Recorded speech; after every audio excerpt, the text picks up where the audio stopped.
Today, my featured guest is Todd Palmer. He is an executive coach, keynote speaker, renowned thought leader, author, and CEO who is committed to helping business owners tackle their obstacles and clear their path to success. Now, you probably remember we had Todd back on the show a while back. He really brought his A game in what he does in his everyday business, Extraordinary Advisors, and he's built that into, I believe, over $10 million a year empire.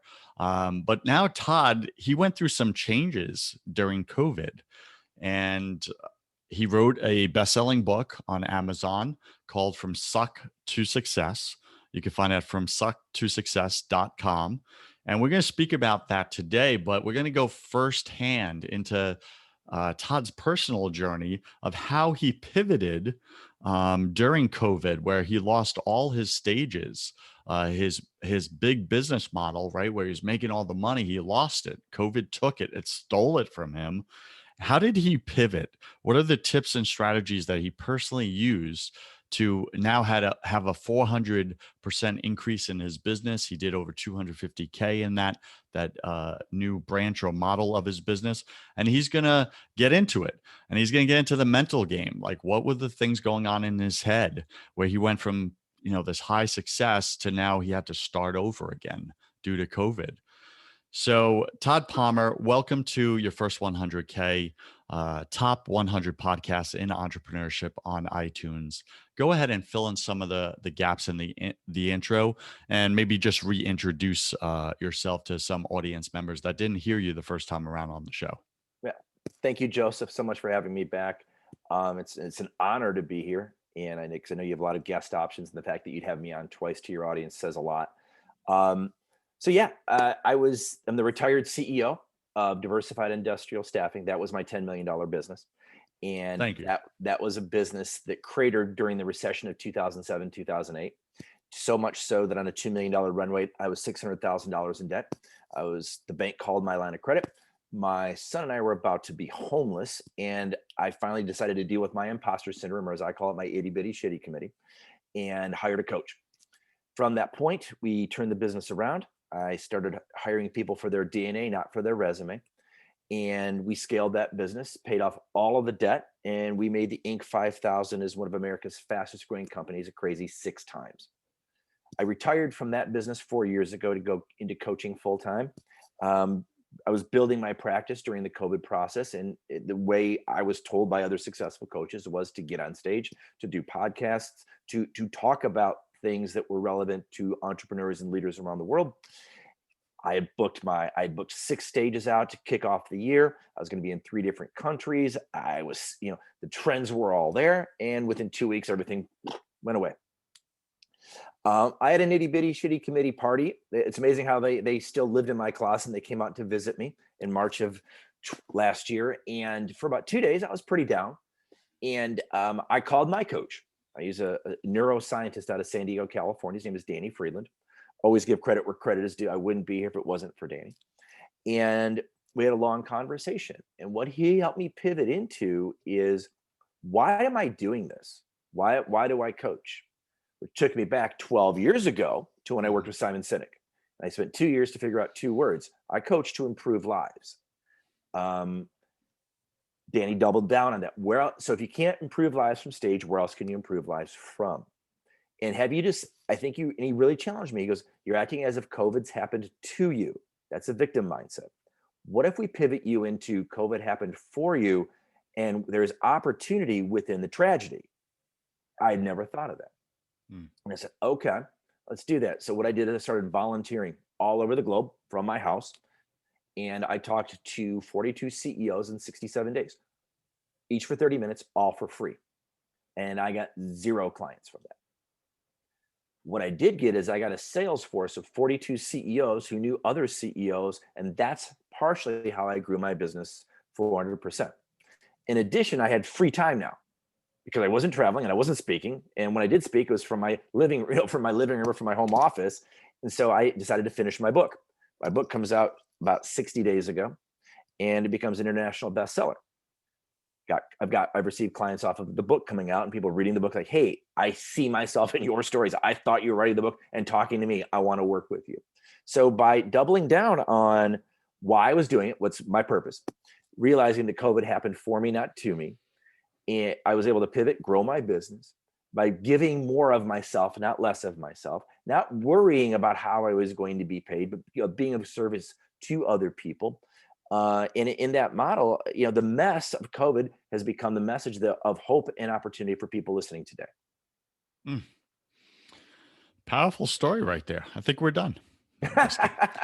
So, Todd, one part that I almost wanted to jump in on in what you just shared was you said you reached out and you did pro bono coaching for all these CEOs, over 60 CEOs, and you got no clients out of it.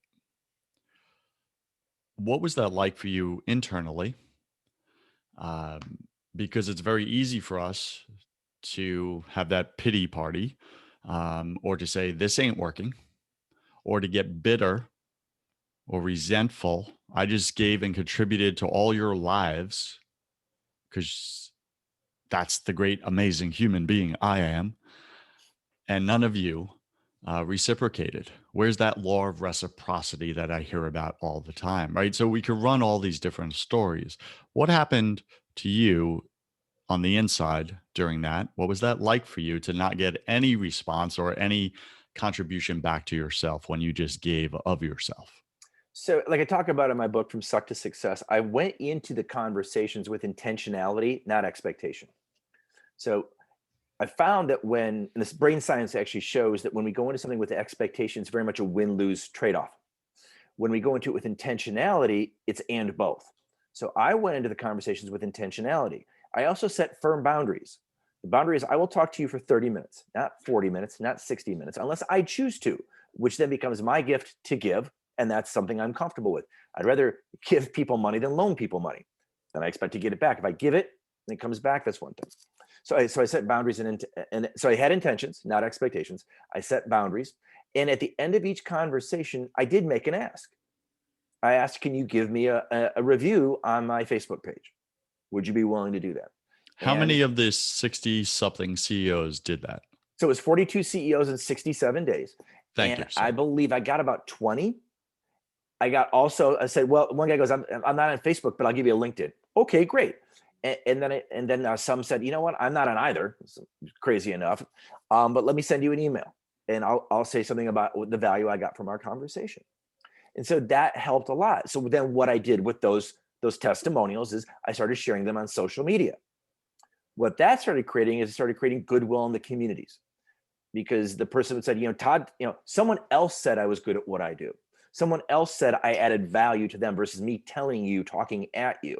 So those third party endorsements, I saw those as valuable. And the other thing I asked for is, can I use your endorsement in my book? Because I wanted to have testimonials in the book. And everybody said yes. So I gave, I asked, soft ask, no monetary exchange, and that came back to me. And then what happened for me, which was really interesting, is I felt really good doing it. So what I got wasn't money. I got was good juju, good energy, good mojo from the other person. Because when they have that light bulb moment, you know how this goes. When someone gets it, oh my gosh, that feels so good. My brain fires some dopamine. Oh, I feel pretty good. Joseph, he had a breakthrough. And I just found, and what ultimately I decided to do is I really started to treat it as practice. I'm a big believer that in order to get good at anything, we have to practice it. And it's like being in a band. I want to play at the Madison Square Garden, but if I don't play all the little local bars for next to nothing and get my chops down, I'll never be Bruce Springsteen. Wow, crazy. That's exactly what Springsteen did back in the 70s. He played every little place he could, as often as he could, as best as he could. And he always told himself, play the room you have, not the room you want, and give everything. So I just gave and gave and gave. And I trusted that somehow it would come back to me. It was a big leap of faith. It really is. Now, there's two ways one could identify with your story. For my audience listening right now, they could say, man, Todd, that sucked. Out of 40 CEOs you invested, and only 50% of them even cared enough to write a review that would taken them 2 minutes. Like, what the heck, man? Didn't that piss you off? right? That's one That's a great approach. way to, that's a great question. And I control my reaction to whatever happens to me. So I saw it again. I talk about it in the book. You know, if something did it happen for me, did it happen to me? And I own how I choose to react to it. I do this model from stage where I bring someone up and I draw a 9 on a piece of paper and I hold it out in front of me and I ask them to read it. So it looks like a 9 to me. It looks like a 6 to them. And I said, Joseph, what number do you see? Well, I see a 6. Well, I see a 9. Who's right?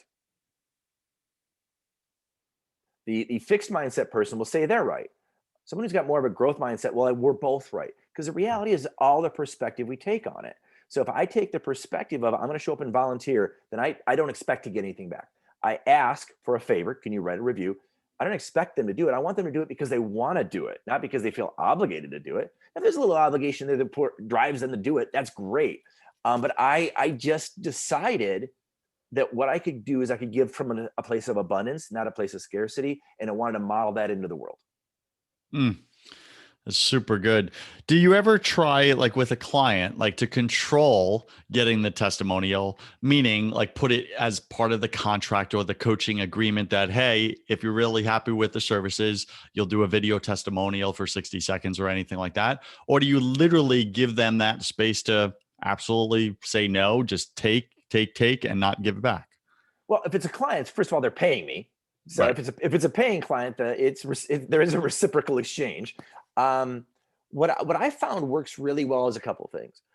In some of my speaker writers, it did say I would get a testimonial from the event host or the association or whomever I spoke with. I found that didn't work well because Hmm. they felt like they owed me. Yeah. I think it's trigger. It's obligation driven. Right. Absolutely. I found just when I especially like when they say, oh my gosh, that was awesome. Like, especially when you come off stage, I always had my phone with me. Really, Joseph, you thought it was awesome? Hey, would you mind? Can I just shoot a quick testimony when you're in the moment, when you're feeling the energy? No one's ever said no to that. So because they're feeling in the moment, they're feeling pretty good. I found with clients that the best testimonial certainly is a written one, but it's more the referral. And when someone gives me a referral, I, as their coach, if Joseph is my client and you refer me to your friend Scott, me being referred to Scott says so much more about you as my client than me as your coach, because Scott is your friend. Scott is your trusted family member or whomever. So Mm. I really have to step up and show up. And when you refer me into your inner circle, that's better than a testimonial for me. So I've gotten both. I find though the craziest thing is people just don't think of doing it. So That's what it is. I say, Joe, would you mind giving a testimonial real quick? Oh gosh, no, never. For my book. So I just did this the other day. I sent a message to all the people that I knew who bought my book. I said, hey, could you take 15 minutes? But I said, can you do it today and just write a quick testimonial of the book? Because I know once I get a certain number of Amazon reviews, then Amazon and its algorithms will start promoting the book. I want the book to get out there, not to make money for me, but to be of service to my community. And but he goes, oh gosh, I never even thought about it. Yeah, I'd love to. People just don't think about it. So yes, I find a soft ask from a genuine place just goes a whole lot further than any contractual obligation, the way I do it. Mm, powerful. Okay, so give us your top 3 tips or strategies that you used to pivot when COVID stole your business model that was working and set up to work, and the market was right, the timing was right, and then something outside of your control, an act Yeah. of God, as they say, right? Yeah, sure. Happens, and man, it's just taken, and you're left kind of like, what do I do with your jaw hanging? Like, what was your Yeah. first next right move? I reached out and asked for help. I called my coach because I spent Okay. about 2 days kind of wallowing in the misery. Yeah. Like this isn't going to work. I know better now. Yeah. And we put it into what so the first thing is I got help. Second thing my Mhm. coach taught me to reminded me to do is, why am I doing this? What is my purpose? Not to make money. Money's a byproduct for me. Money's a byproduct of the purpose. So my purpose was to improve lives. Where else can you do that? And then we put it into the active learning cycle. I'm such a fan of the active learning cycle that it concludes every chapter of my book. That's how much I believe in it. So what's the purpose? What was my experience? What did I like? What didn't I like? What's my intention, not my expectation? what can I control? What can I do? And am I doing it from a heart-centered place, not from a fear-based place? Was I freaked out that I, lost gigs? Of course. The ones that prepaid me, I did it for them online. But the ones that didn't prepay me, I lost them. So there was some of that. And then I just learned and I iterated and I learned it. But what I did, so first thing I said, I asked for help. Second thing is I doubled down on my purpose. The third thing is I used the active learning cycle. And the fourth thing is, especially when I was talking to those CEOs, what I heard is that so much of the world was wrapped up in chaos and crisis. I wasn't. I was disappointed. I was bummed out. I wasn't going to miss a mortgage payment. I wasn't going to miss, I was going to be okay. That realized to me, oh my gosh, a lot of other people may not be okay. How can I give differently? So I started a daily gratitude expression. So I put it on social media. And I also reached out to 5 people in my community, in my network, to see how they were doing. Because I really believe that people want to be seen, they want to be heard, they want to be known, and they want to be accepted. It's a belief I have. And it dawned on me that I maybe wasn't always the greatest friend, because friends from college I hadn't talked to in a couple of years. So I just, every morning, I reach out to 5 people for 30 days to express gratitude for our relationship. So it sounds something like this. Hey, Joseph. Hey, dude, I totally dropped the ball. We haven't talked in a year. I'm a terrible friend. Let me make it up to you. Do you have time this weekend? I'd love to reconnect. I was thinking of you. How are you doing? All those different things. And people were like, oh my gosh, thank you so much for thinking of me. I feel seen. Would love to talk to you. Here's what I'm going through. Now I'm known. Hey, I saw your stuff on social media. I wanted to reach out, but I was a little reluctant. And will you accept me? Oh, so I had those conversations so I really decided that communicate more, be a greater resource to others, make it about them, not about me. And when I made it about them and not about me, what I got back was phenomenal in connecting conversations and healing conversations and repairing conversations and just fun conversations. Startup Nation, very powerful. Ask for help. That's your step one. So many of us men are known for this, but women do it too, right? All a bunch of little control freaks we are. We constantly position ourselves from a prideful positioning to look good, to look like we have it all figured out, even when we clearly don't. So ask for help, get humble, right, before your ship burns and you sink, and take down your wife and kids with you or your spouse. Don't wait for that to happen. Where everybody else sees, oh my gosh, you need help. Go ask for it, let them in. Number 2, remind yourself why you're doing it. Double down on your purpose, as Todd said.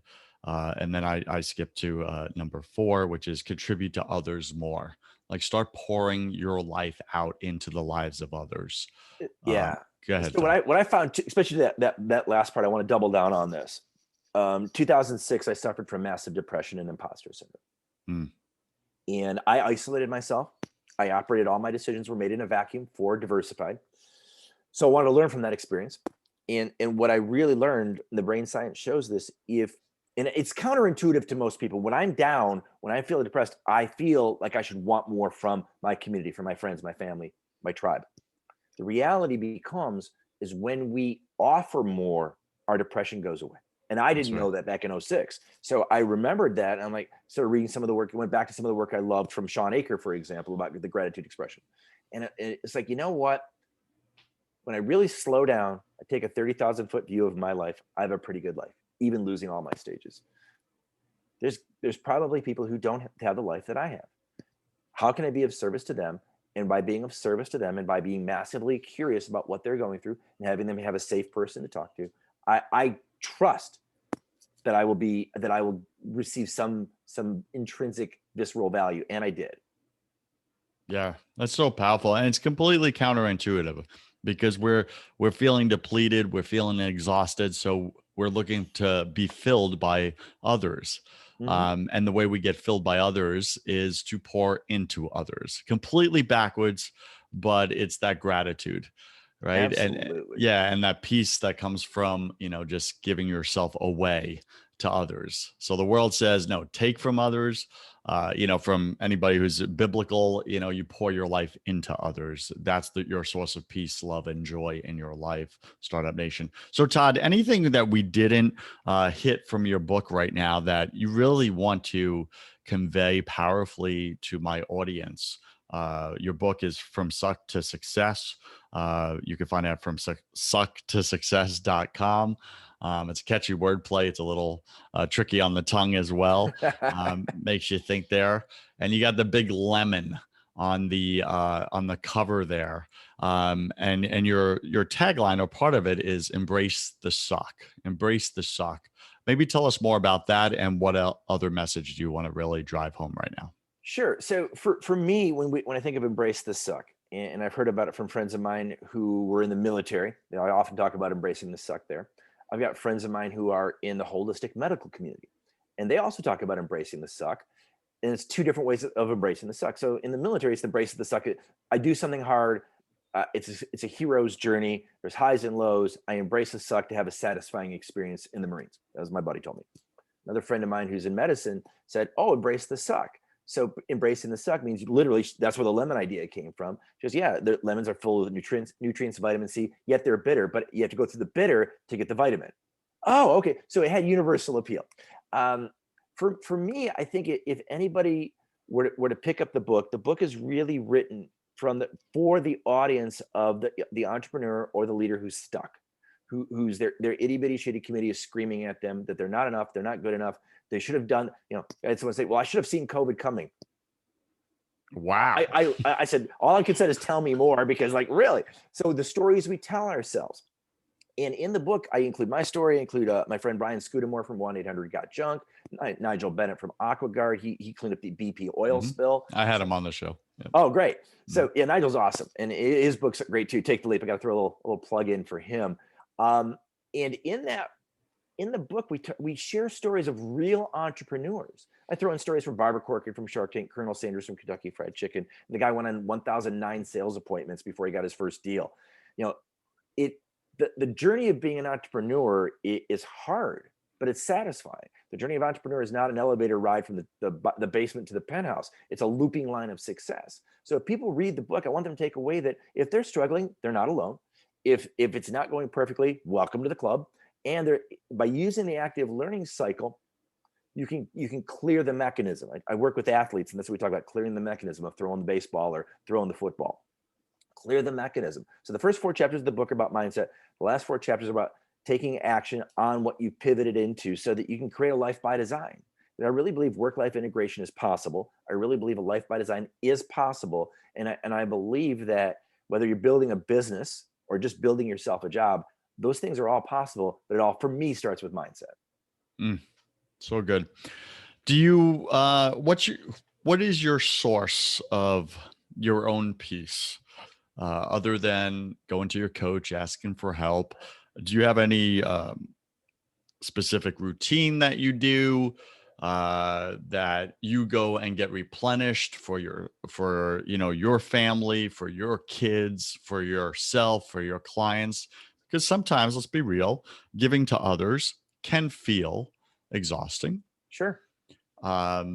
Although there's the other side of it, that when we pour our energy into others, energy comes back. It's a self-refreshing mechanism. But just practically speaking, you're not feeling up all the time. No. You don't wake up high on life every single morning, I suspect. So what do you do when you find yourself in a suck, even if it's short term? Mm-hmm. Oh, and it still happens. So I love the question, because people think, oh, well, you're a coach and you have all these things going on and your book is doing great and your practice is growing and you travel and I have bad days too. What I first learned was, the imposter syndrome that I suffered from, it's still I treat my life sometimes like a car going down a highway. In 2006, when my business was a mess and I was a mess, the imposter syndrome was behind the wheel. Well, now I've moved it over to the passenger seat. It's still there. It's just quieter and talks less often, but that when it sees its opportunity, it just jumps in. Don't think I've cracked the code on that. It just participates less. So for me, what I find works well is I really do believe that I'm on, I tell myself the narrative that I'm on this earth to improve lives. And when I improve the lives of others, my life will be improved. So it's them first, me second. That's just how I do it. So I always remember that. And when I don't feel that way, I wake up some days like, well, what about me? And it still happens. So the first thing I do is that tells me that my demands in my life have exceeded my internal resources. Mm. So like the oxygen mask on the plane, I have to take care of me first because people do pull the water out of my well. So I've got to put more water in. So how do I do that? I practice gratitude. Um, so I practice gratitude by not watching the news. I don't watch the news. I know The a lot of news will steal your gratitude, Well, I just because I right? watch it and I dissect it and I have a background Yep. in journalism and then I start the rabbit hole never serves me. So first thing I do is I protect my energy and my time. So I don't watch the news. What I do instead is I'll listen to a podcast like yours. I'll listen to my favorite music and I go to the gym. I try to go to the gym first thing 5 out of 7 days. Sometimes it works and sometimes it doesn't. The second thing is I will reach out to my clients. My coaching model is a unique one. I talk to my clients either every week or every other week. So I talk to my clients multiple times per month. It's a high touch model. And then I have a part of my model is I will make myself available 24/7, 365 to them. So if they're in chaos or crisis, they can reach out. Just text me. And if I've got time, I'll call you. It's part of my Tell me work life. more, if you Yeah, don't mind me jumping in. Tell me sure. more about that because at first blush, when you just said that, like in half a second, that almost seems like a recipe for disaster as far as not having boundaries to protect the relationships in your life that matter most to you. Because clients can come in, at any time 24/7. That Hmm. can really wreak havoc on your family life, your Sure. kids, etc. How does that work well for you and where does it not? Sure, great question. So, one, none of my clients are energy vampires anymore. I've That's had them, important. yeah, for sure. So 99% of my clients who come to me will have heard me on a podcast, see me speak from stage, or read my book. They've already basically pre-selected me before I ever meet them. So they're kind of believing in my philosophy. They're believing in how I do things, and they want my help. I'm not auditioning per se. So that helps quite a bit. Secondarily, is I have an upfront contract with my family. My upfront contract with my family is you love all that we have. You love all that I provide. I'm in a single income household. We love all this. There are people who pay for that. And sometimes they have bad days. And sometimes their bad days happen when it's inconvenient for our family. I had a client call me on Christmas Eve one time, absolutely like a Mr. Potato Head, arms and legs all over the floor. I was over there, hat was over there, and I'd help him get it all back together for the holiday. His wife called me on Christmas Day to wish me a Merry Christmas because often I get to meet the spouses. And she wanted to thank me so much for helping him get it together on Christmas Eve so he could be present for his family. Mm. Now that's it. I'm in a gifted position to do that. So the boundary becomes first with my family, I have an upfront contract that if I'm in the middle of something with my family, I will respond to my client and I will let them know when I will be available. So I said that like I can't That's drop everything. important. I can't drop everything and talk to you right now, Joseph. I can talk to you in 2 hours when I'm done. Like the other day, I took my family to an event. Someone reached out, can you talk? I can talk to you in 2 hours. Will that work for you? Sure. So then I go to my significant other, Jennifer, and I'll say, hey, I have a client. They need a few minutes. I'm planning to talk with them in a couple of hours. Did I miss anything in our calendar that's important to you? She's like, no, I totally get it. We're gonna go watch a movie. Just join us when you can. But it's upfront conversations. It's a version of asking for permission, not for forgiveness for my family. Second thing with my clients, I find is they do really respect my time. I Mm. don't really run into people who I feel take advantage of me, and that feels really good. And the thing of it is, it's kind of like being an ER doctor. When they're in triage and they're bleeding out, I want to go in and help them have the awareness to fix their problems. Help them have the awareness, give them that 30,000-foot view of what they're going on. Maybe it's not as bad as they think it is. And the reward and the energy I get from that supersedes the amount of energy I expend into it. My family knows that. They love the fact that I'm talking to you today. I've got 2 other calls, and basically the rest of the day is family day. It's gonna be super fun. Why not go do that? It's a Tuesday. How many kids get to, they're gonna Zoom calls for school are done at 2 o'clock, and we're gonna spend the rest of the day together. That's a life by design. It's Yes. integrating it to where we are. And because I love what I do, and I love my clients and I love being of service to them, it never feels like a drain to me. Yeah.